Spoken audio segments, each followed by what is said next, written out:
Bismillahirrahmanirrahim. Assalamualaikum warahmatullahi wabarakatuh.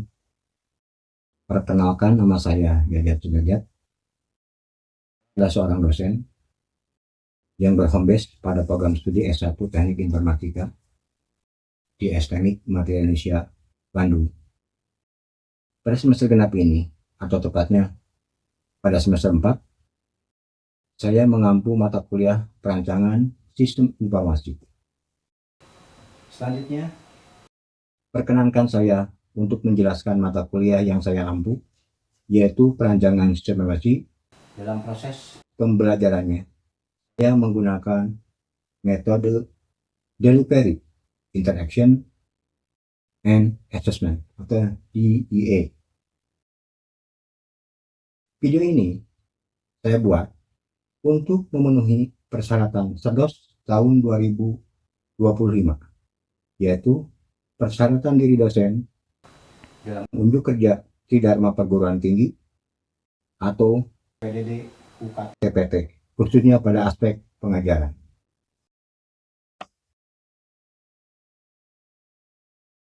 Selanjutnya, saya akan memulai untuk menjelaskan informasi dan deskripsi umum tentang mata kuliah perancangan sistem informasi. Mata kuliah perancangan sistem informasi merupakan mata kuliah wajib yang diberikan pada semester 4 dengan bobot SKS sebesar 3 SKS. Mata kuliah ini diberikan kepada mahasiswa dengan tujuan untuk memberikan pemahaman kepada mahasiswa mengenai konsep, metodologi, dan teknik dalam merancang sistem informasi yang efektif dan efisien. Mahasiswa akan belajar tentang analisis kebutuhan, perancangan sistem, serta penggunaan alat bantu dalam proses perancangannya. Pada mata kuliah ini akan dibahas tentang yang pertama atau di sesi pertama, di minggu pertama dalam pertemuan tersebut, yaitu pengenalan perancangan sistem informasi. Kemudian sesi kedua adalah materi analisis kebutuhan sistem. Yang ketiga adalah model sistem informasi. Yang keempat, atau di sesi keempat adalah UML diagram. Di sesi kelima, kelas diagram. Kemudian sesi keenam adalah use case diagram. Sesi ketujuh adalah activity diagram. Dan kedelapan merupakan ujian tengah semester. Kemudian, setelah UTS atau ujian tengah semester, di pertemuan ke-9, pokok bahasanya adalah sekuen diagram.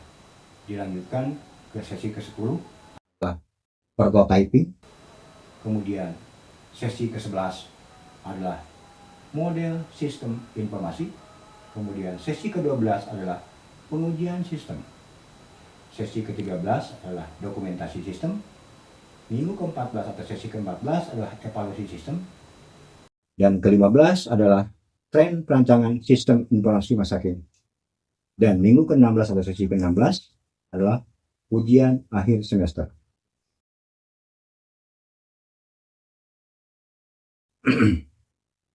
Adapun capaian pembelajaran lulusan atau CPL, capaian pembelajaran lulusan yang dibebankan pada mata kuliah perancangan sistem informasi terdiri dari sikap dan pengetahuan, yang mana sikap adalah bertakwa pada Tuhan Yang Maha Esa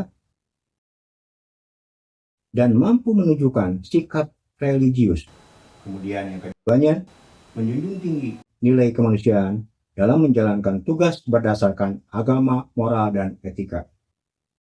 Kemudian yang ketiga adalah menginternalisasi nilai, norma, dan etika akademik. Kemudian yang keempat adalah menunjukkan sikap bertanggung jawab atas pekerjaan di bidang keahliannya secara mandiri. Adapun dalam pengetahuan, yang pertama adalah menguasai metode pengembangan praktika untuk memberikan solusi yang tepat melalui satu atau lebih domain aplikasi dan media. Kemudian yang keduanya adalah menguasai pengetahuan tentang perkembangan teknologi dan isu terkini terkait bidang multimedia dan desain. Kemudian yang ketiga adalah mampu bertanggung jawab atas pencapaian hasil kerja kelompok dan melakukan supervisi dan evaluasi terhadap penyelesaian pekerjaan yang ditugaskan kepada pekerja yang berada di bawah tanggung jawabnya. Kemudian yang keempat, mampu mendokumentasikan, menyimpan, mengamankan, dan menemukan kembali data untuk menjamin kesahihan dan mencegah plagiasi. Adapun referensi untuk mata kuliah PSI, yang pertama adalah Smartfield, kemudian ada Roger Pressman, kemudian Bennett, ada Emblem, Flower, dan Bosch, dan banyak lagi yang lain.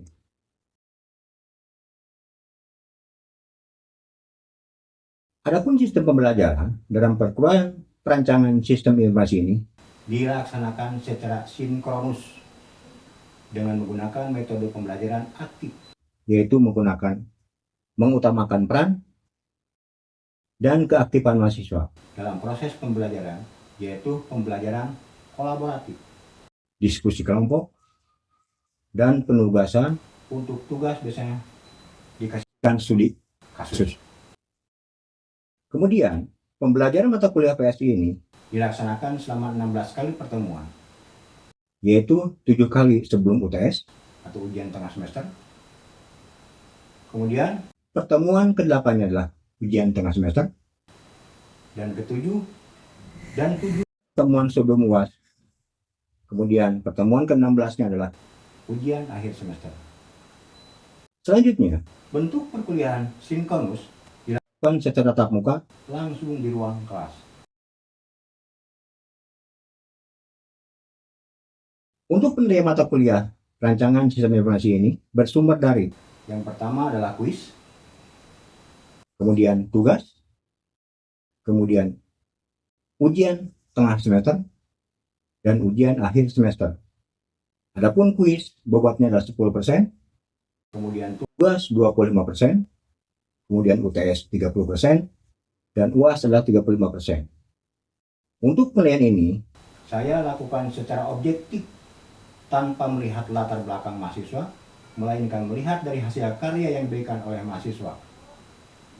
Hasil penilaian ini saya informasikan kepada mahasiswa melalui media WA untuk dicek di sistem informasi akademik atau SIAKAD.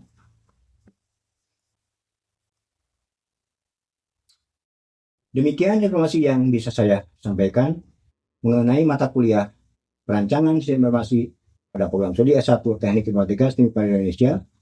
Selanjutnya saya aturkan cuplikan video proses pembelajaran mata kuliah perancangan sistem informasi sesi ke-14 dengan materi evaluasi sistem informasi yang dilaksanakan secara sinkronus atau tatap muka langsung di kelas. Selamat menyaksikan. Bismillahirrahmanirrahim. Assalamualaikum warahmatullahi wabarakatuh. Waalaikumsalam warahmatullahi wabarakatuh. Alhamdulillah kita bisa ketemu lagi di materi lanjutan minggu ke-14 dalam materi perancangan informasi, kerjanya adalah evaluasi sistem. Kemudian alhamdulillah kita sudah berikan kesehatan, sehat selalu sehat. Kemudian pokok bahasan dari perancangan sistem informasi ini isinya adalah evaluasi sistem. Adapun tujuan dari pembelajaran yang pertama adalah menentukan sejauh mana sistem memenuhi kebutuhan fungsi dan non fungsi, dalam artian fungsional dan non fungsional. Kemudian yang keduanya mengidentifikasi masalah atau kekurangan yang ada. Yang ketiga, menyediakan dasar bagi peningkatan sistem. Kemudian selanjutnya pemeliharaan atau penggantian sistem jikalau hal tersebut diperlukan. Selanjutnya adalah membantu pengambilan keputusan manajemen terkait investasi teknologi informasi. Jadi ini adalah tujuan dari pembelajaran untuk evaluasi sistem. Apa itu evaluasi sistem? Ya, menurut referensi dari London, manajemen information system, kemudian Summerfield, software engineering, dan sebagainya. Evaluasi sistem merupakan proses pengukuran dan penilaian terhadap kinerja dan efektivitas sebuah sistem informasi setelah diimplementasikan. Ya. Saya ulang, bahwa evaluasi sistem itu merupakan proses pengukuran dari dan penilaian terhadap kinerja dan efektivitas sebuah sistem informasi setelah diimplementasikan. Jadi maksudnya, setelah sistem itu dibuat,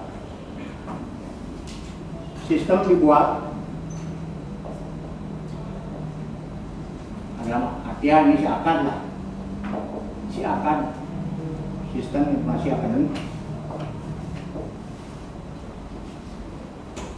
kita berjalan penggunaan seakan dari mulai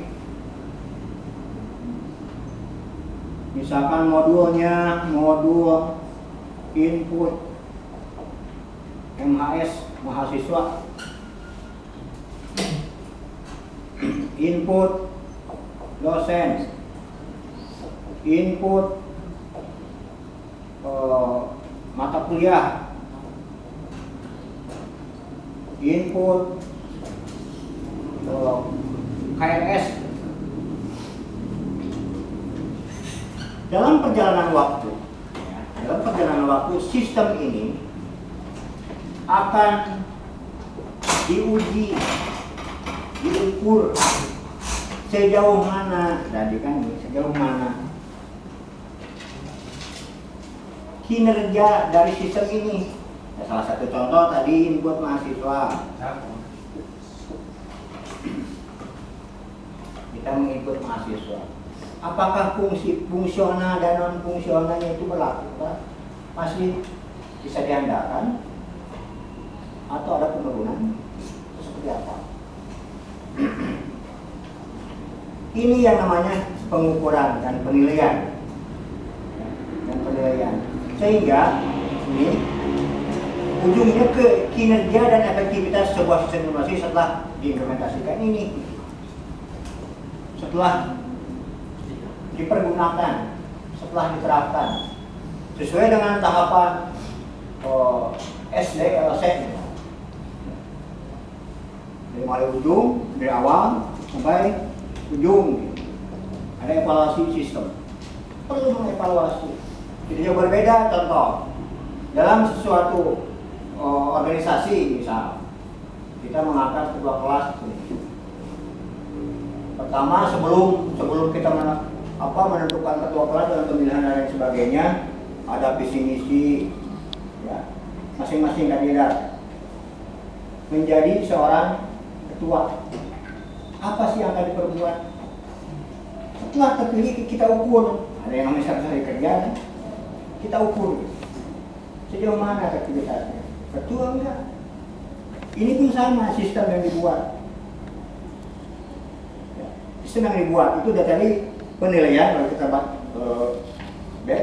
ke belakang, ini adalah memenuhi kebutuhan fungsi dan non fungsi, fungsional dan non fungsional. Seperti yang di materi sebelumnya ada pengujian perangkat. Pengujian informasi kemarin ada yang namanya fungsional dan non fungsional. Ini kutatannya berputar di sekitar ini.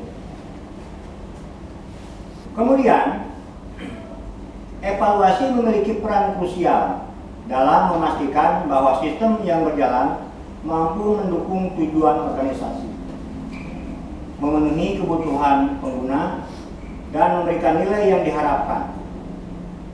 Dari sistem ini, sistem dibuat adalah untuk meminimalisir tingkat kesalahan, membantu kita sebagai pengguna, sebagai user, ya, membantu. Sejauh mana tingkat bantuannya sistem ini? Apakah sesuai dengan keinginan atau di bawah dan sebagainya? Kita bisa menilainya. Kalau seandainya performanya awal sampai dengan kita berjalan dalam hal mengevaluasi ternyata konsisten, sesuai, selaras dengan apa keinginan, berarti setelah pengujian atau mengevaluasi sistem ini adalah masih dikatakan layak. Kalau seandainya di tengah perjalanan menggunakan sistem ini ada sebuah penurunan, ya, penurunan efektivitas dan sebagainya, berarti itu ada sebuah penurunan. Apa yang kurang? Apa yang terjadi? Apa yang harus diperbuat oleh manajemen? Seperti itu. Hanya mengevaluasi di sini. Di sini memenuhi kebutuhan mendukung tujuan organisasi sesuai dengan visi misi. Kemudian memenuhi kebutuhan pengguna. Apa yang dibutuhkan oleh pengguna? Makanya di awal dalam cikal bakal pembuatan sebuah aplikasi atau sistem itu adalah apa namanya? Menganalisa sistem, requirement system, ya kan? Awalnya. Kemudian setelah dianalisa, kemudian kita jalankan apa yang terjadi. Kita telusuri, ya, kita telusuri sesuatu hal yang mungkin disesuaikan dengan permasalahan yang ada. Di samping dari manajemen, kemudian pengguna di sub-bagian yang lain. Kemudian di sini memberikan nilai yang diharapkan. Dari hasil ini memenuhi kebutuhan pengguna dan memberikan nilai yang diharapkan sesuai dengan harapan kita. Kalau sudah sesuai misalnya, mau seperti apa? Kalau tidak sesuai mau seperti apa? Kemudian evaluasi tidak hanya berfokus pada aspek teknis, tetapi juga aspek penggunaan dan proses bisnis.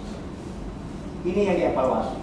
Jadi tidak melulu ininya, ya, proses bisnisnya, kemudian aspek pengguna.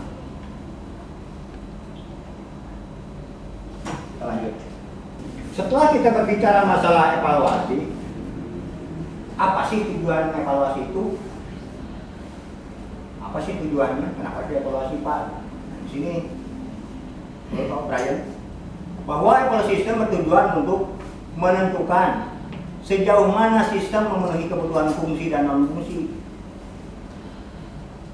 Ini pertama, mengevaluasi, menentukan sejauh mana sistem memenuhi kebutuhan fungsi dan non fungsi. Apakah sesuai dengan keinginan manajemen dulu, kebutuhan fungsionalnya. Kalau sudah memenuhi dengan kebutuhan, apakah ada kendala enggak setelah ini berjalan? Apakah fungsi-fungsi ini masih berlaku atau bisa dipergunakan, atau ada sesuatu hal yang menurun? Dan non fungsi juga seperti itu. Kemudian selanjutnya, tujuan dari evaluasi sistem ini adalah mengidentifikasi masalah atau kekurangan yang ada. Kita identifikasi masalahnya. Ya, apa sih masalah ini? Contoh, tadi ternyata di fungsi dan non fungsional ini ada suatu hal yang tidak berjalan. Kita telusuri dengan cara mengidentifikasi. Jangan-jangan tadi proses bisnisnya, ya, jangan-jangan penggunanya, gitu kan? Atau jangan-jangan sistemnya ada masalah. Ini mengidentifikasi masalah atau kekurangan yang ada. Jadi kita akan tahu permasalahan setelah melakukan identifikasi masalah. Identifikasi masalah. Ada berawal dari mana latar belakang masalah, identifikasi masalah, batasan masalah atau identifikasi masalah, rumusan masalah. Menentukan, sudah tahu kalau seandainya kita sudah menelusuri. Kalau tanpa ada penelusuran, ada latar belakang masalah, kemudian tanpa kita melakukan identifikasi, maka permasalahan itu tidak akan tahu. Kita juga mengevaluasinya tidak betul-betul mengevaluasi. Ya. Kenapa? Identifikasi juga nggak dilakukan, apa yang akan dijadikan sebagai permasalahan? Ini kan mungkin muncul poin-poin identifikasi masalah itu. Karena misalkan teknologi yang tidak usang. Nah, kemudian kenapa ini terjadi? Karena proses bisnis yang berjalan dulu, excise-nya, begitu kita melakukan pengembangan, ternyata tidak lengkap. Karena seperti itu. Atau ada setelah kita mengidentifikasi masalah, adanya manipulasi coding. Manipulasi coding untuk apa? Contoh, dalam SBD, sistem data. Ya, kalau seandainya tidak dibuat benar perancangan tabelnya, kita hanya mengakali dengan manipulasi coding, itu kan hasilnya akan seperti apa? Ini salah satu contoh mengidentifikasi masalah. Kemudian selanjutnya, tujuan dari evaluasi ini adalah menyediakan dasar bagi peningkatan sistem. Kemudian pemeliharaan atau penggantian sistem. Kenapa ditingkatkan? Seandainya kalau sistem ini di bawah misalnya, performanya sudah ditingkatkan. Apa yang ditingkatkannya? Tadi hasil analisa, hasil identifikasi. Ya. Ketahuan hasil identifikasi di sini. Performanya menurun itu kenapa? Maka perlu ditingkatkannya, menyediakan dasar bagi peningkatan sistem. Kemudian pemeliharaan. Setelah sistem dijalankan, perlu dipelihara. Mutlak pemeliharaan. Gimana cara merawat sistem? Lindungi, ya. Lindungi dari serangan, keamanan, ya. Hacker. Ya. Lindungi itu. Kemudian lindungi datanya. Dengan cara apa? Misalkan ada backup data. Berapa lama? Sesuai dengan itu manajemen. Apakah 3 minggu sekali? 3 minggu sekali kita backup data. Atau penggantian sistem. Jikalau ini sudah terlalu ditingkatkan tidak bisa, kemudian pemeliharaannya juga seperti itu adanya, hasilnya sistem ada seperti ini, yang harus diganti. Ada penggantian sistem. Setelah mengikuti mana tadi hasil identifikasi masalah tadi, sejauh mana sistem ini rusak, sejauh mana sistem ini berjalan, sejauh mana sistem ini memberikan output yang sesuai, performanya masih di atas 80%. Nah, itu. Ini juga performa sistem. Kalau seandainya pemeliharaannya kurang baik dan kurang benar, akan menurunkan, sehingga ujung-ujungnya adalah penggantian sistem itu sendiri. Kalau seandainya tidak ada kesesuaian lagi dengan keinginan kita, keinginan manajemen. Kemudian yang selanjutnya adalah membantu pengambilan keputusan manajemen terkait investasi teknologi informasi. Membantu pengambilan keputusan manajemen terkait investasi teknologi informasi.